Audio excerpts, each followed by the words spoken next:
and welcome back to another video in the 2021 Giveaway Gladiator build series, where we're building the Stingray Gladiator and then we're going to give it away.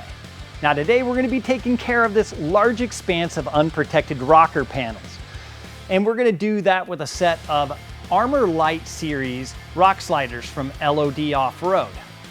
Now these Armor Lite rock sliders feature a one-piece extruded aluminum body. That's right, I said one-piece extruded aluminum body. They mount directly to the frame with steel mounting brackets, and then we're going to be using the optional outer steel skid plate to give it a little extra protection off-road. Now why aluminum, you might ask? Well, we're going to tell you one thing is just to be different. We want to see how well these Armor Lite sliders hold up to the weight of a Gladiator. Another thing is, well, weight themselves. If we were to compare them against a set of steel rock sliders for a Gladiator, we'll find that we're saving 30 plus pounds. And well, in a rig that we're adding a lot of gear to, well, that 30 pounds is, well, something else you can add to the rig. Now, how well will they hold up off-road? Only some off-road use and abuse will answer that question. But before we can get this Gladiator off-road, we need to get these sliders on the Gladiator. Now, once you get the box open, unpacked, you're going to see the hard parts, and you have a left and right slider. The larger step is for the front door, the smaller steps for the rear door. Then you have 6 fabricated steel brackets, and they mount to the frame. Yes, this is a frame mounted slider, so it's going to be very secure. Now for the hardware, you have 7 flag nuts, 6 body mount shims, 12 backing plates, and an assortment of bolts, nuts, and washers. And one of the things we really love about the LoD instructions is they come with full-size legends for all the parts. So it's really easy to match up what each part does and to make sure that you have the right amount. So you have all the parts necessary to install one of their kits.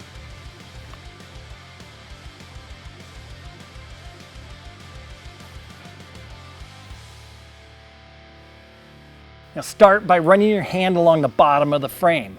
And any of the little frame weld beads that are raised up above the bottom of the frame, you're going to want to hit with a sander. Sand them down smooth so the frame is even, and then hit that bare metal with a little bit of rust protecting paint. Now you don't need to do this all along the frame, only where the LoD brackets will sit. We just want them sit nice and level. The first mounting bracket we installed was the left-hand rear. Now the lower rear hole on your frame may be threaded or bare, depending on your model and engine. Now ours just had a bare hole, so we installed the long flag nut through the slot in the frame and dropped it down inside. We then aligned the nut with the rearmost hole in the bottom of the frame and the tang with the second hole forward. Take one of the LoD mounting bolts, add some blue thread locker, and then install 2 flat washers. Hold the frame bracket up against the frame, screw in the lower bolt until it's finger tight. Now prep another mounting bolt with the blue thread locker and 2 washers, then insert the shorter flag nut in through the slot in the frame and hand tighten the mounting bolt through the LoD bracket and frame rail into the flag nut. Then have the top bolt snug, then tighten the lower bolt followed by the upper bolt.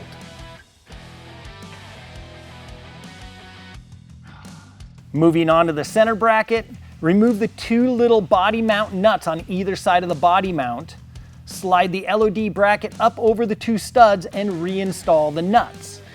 Now you may need to loosen the main body bolt just a little bit so you can move that large washer in or out just to get the LoD bracket into place.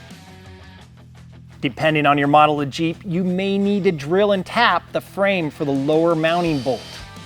If so, start a hole with a smaller pilot bit and then do a final drill with a 27/64 inch bit. Tap the new hole with a 1/2 inch by 13 tap and clean the hole. Now you want to use up to 2 washers to shim the gap between the lower mounting tab and the frame, and then install the LoD supplied bolt with a little blue thread locker.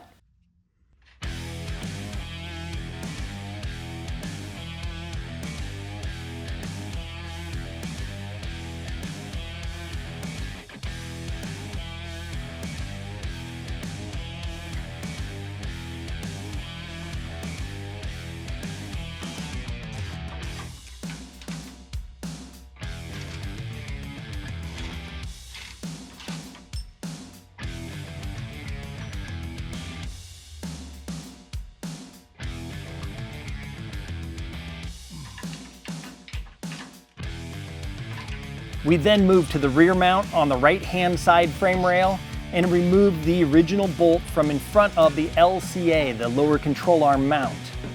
Add a little blue thread locker to it, hold the new mount up into place and screw the lower mounting bolt up until the mount is snug against the frame. Then for the upper bolt and flag nut, we're gonna do it just like we did the other side, tightening that upper bolt first and then final tighten on the lower bolt. Any skid plate tab would be bolted between the frame and the LoD mount.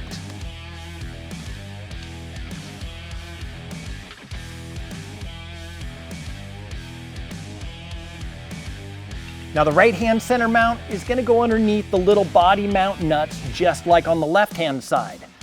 This time though, we'll be reusing the stock lower skid pan bolt. And just like the rear mount, the skid pan tab will be sandwiched between the frame and the LoD bracket.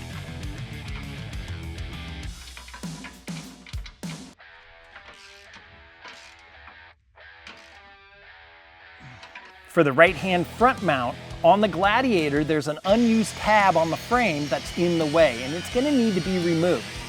Cut it off, sand the frame down smooth, and then hit it with some paint. Now in installing the front mount, we need to show it just a little closer.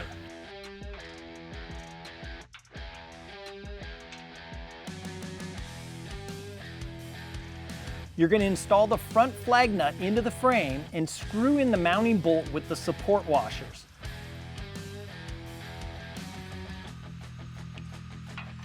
Now you're only going to screw the mounting bolt in a few threads. Then we slide the front mount up in between the frame and the support washers. Then install and snug up the lower bolt. Then you can tighten that upper bolt and then final tighten the lower bolt. Now if you're going to be running the Armor Lite sliders off-road, make sure that you get the optional steel skid plates. They mount down on the bottom, wrap around the front side, and they can be installed at any time, and the sliders can be on the vehicle or off the vehicle. To install them, we're going to grab the T-slot slides and the screws and just run them in just a couple threads.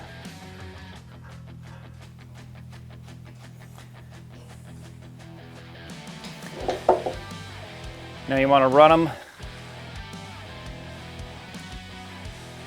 with this step facing up, and what that's going to do is going to set down into the slide, and then it'll twist as you tighten it up and lock it against the extruded aluminum slider.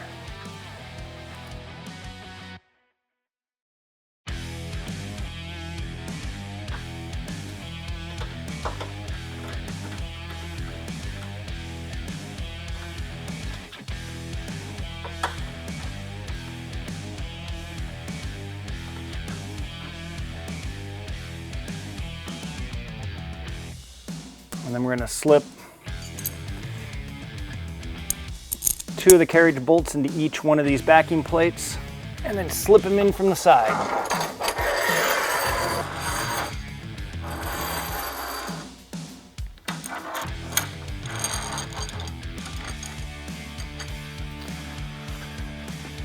Then we're going to line each one of these up with their brackets, and wow, I got pretty close. Line up all the bolts.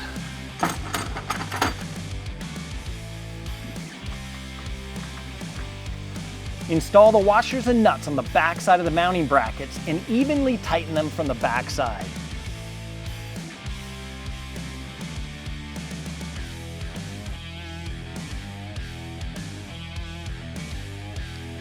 Now with the Armor Lite sliders installed, let's go slide them on some rocks.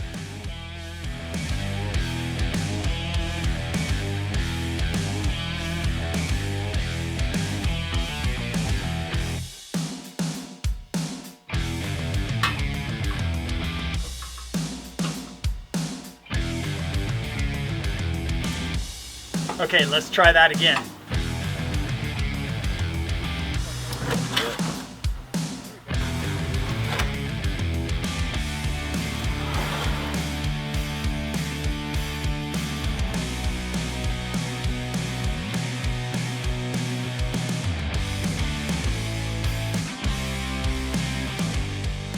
All right, we know what you're thinking.